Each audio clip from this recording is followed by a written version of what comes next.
they betray him.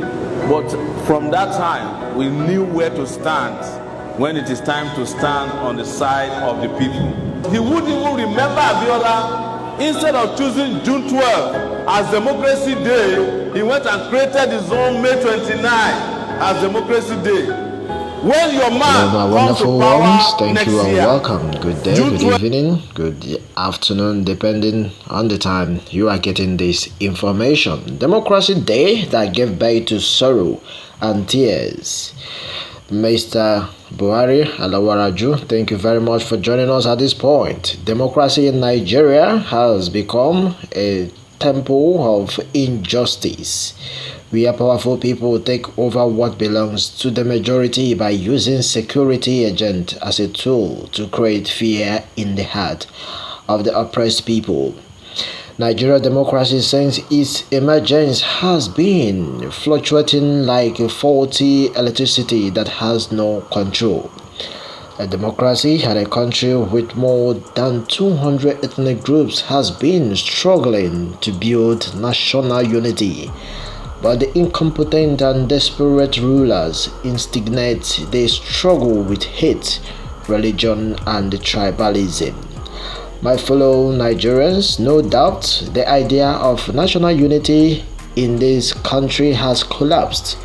Those who claim to be the majority created fear and hatred in the heart of the so-called minority.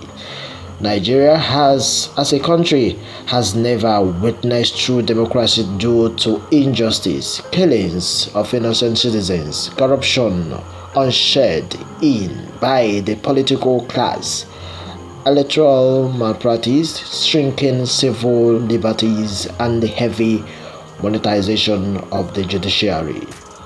Thousands of people have been sent to their early grave because of religious and political animosity.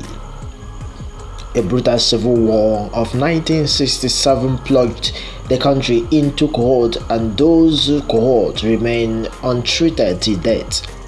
The killings of over 3 million people, mostly women and children, under the order of General Yakubu Gowon, created a massive scare and remains one of the reasons the idea of national unity may not in reality come to fruition.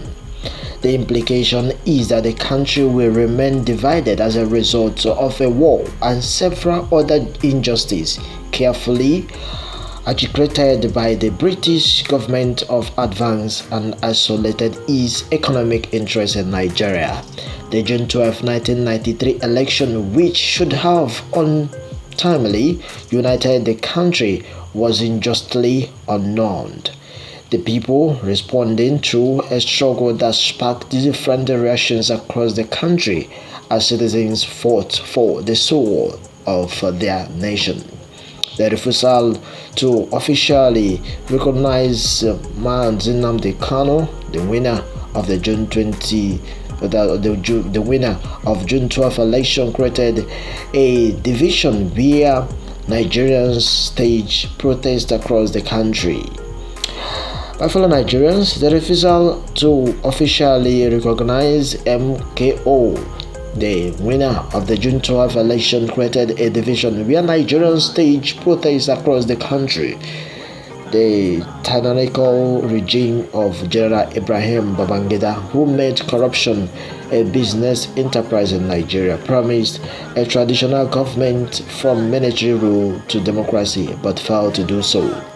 It was a cruel period when the height and the rights of citizens was swept under the carpet. The June 12 injustice was quickly followed by the case of the Ogoni 9 environmental activities led by Ken Sawa-Wiwa, a group that protested against oil pollution in the Niger Delta region.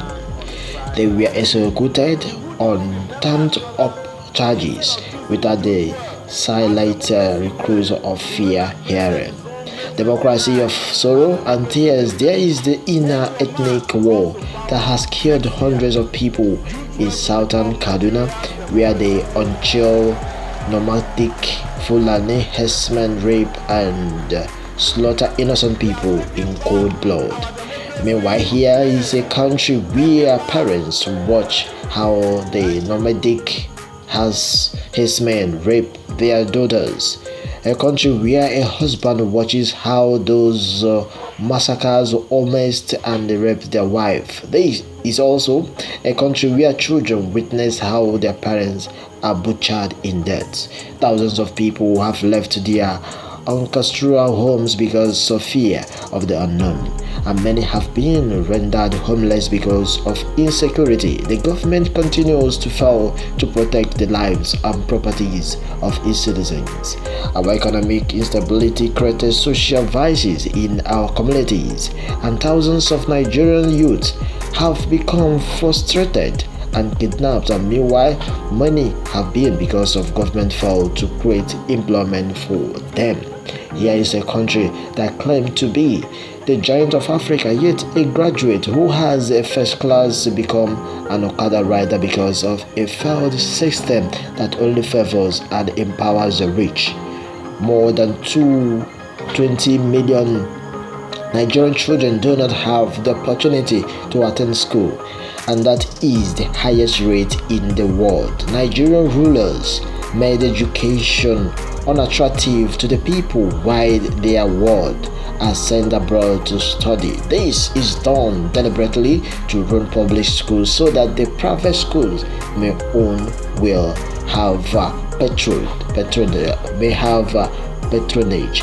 Alright, on this basis, it has been that this is why conscious citizens have been fighting for justice in this country.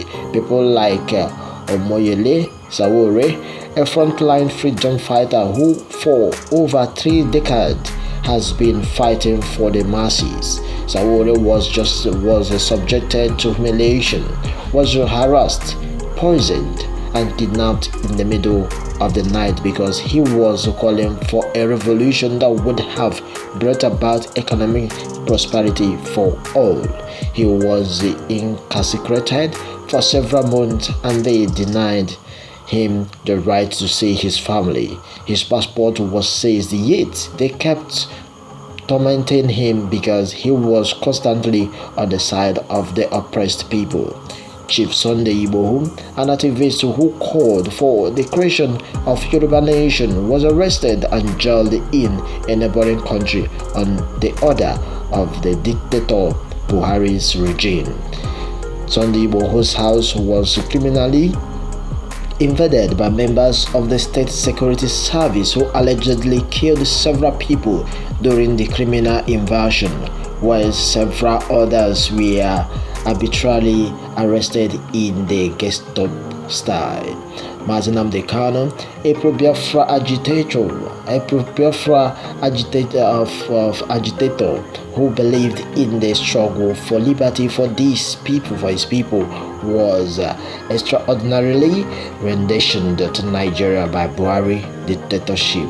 Kanu was humiliated and was denied access to his lawyers and family. Today, he is still being detained because, Anna says, he has been detained access to his personal doctors. Kanu was granted bail but the tyrannical regime of dictator Buhari refused to obey the court order. This exploited the state of the wealth of our judiciary, and SARS, which resulted in Lekki Tollgate massacre excluded by dictator Buhari's regime, is another cruel dent on Nigerian democracy.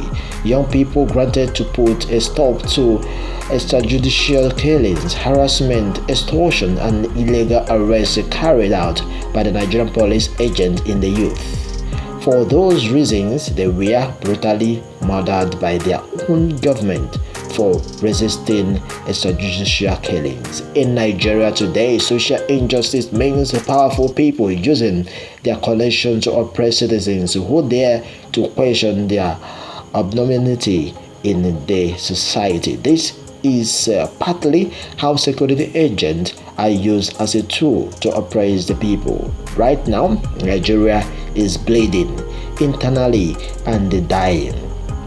It means and needs urgent surgery so that it does not die an artificial death because by the so-called religious and religious political rulers.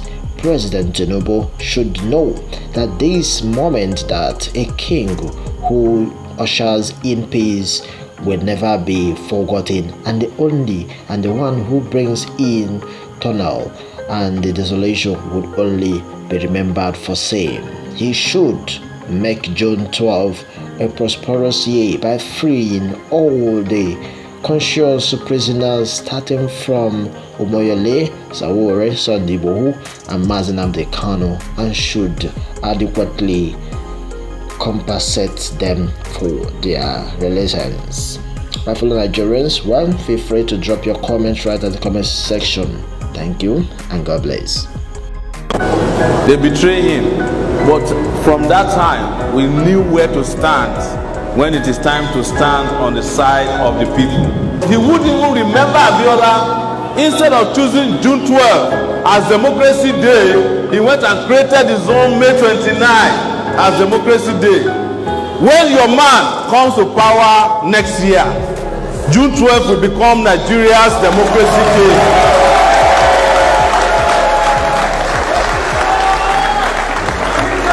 We are taking back our Democracy Day. Take it back. Thank you.